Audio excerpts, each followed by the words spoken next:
Dacheen kun boolee bulbulaa jedhama. Feeni argatta. Dacheen kun dachee Oromooti, dachee keenya. Ati dhaloota qubeeti.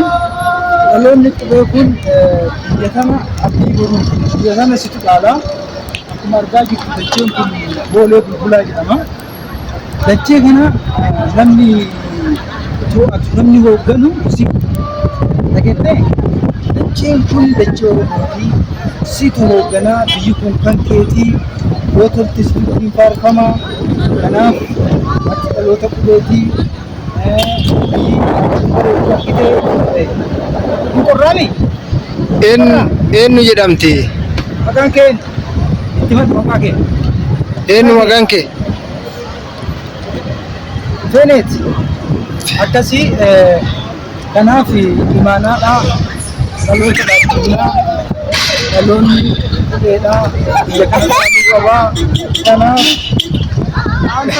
biyya abbaa isaanii tokko tokkoon itti agarsiisaa jirra. Isin jaalladha. Love you. Boolee bulbulaa.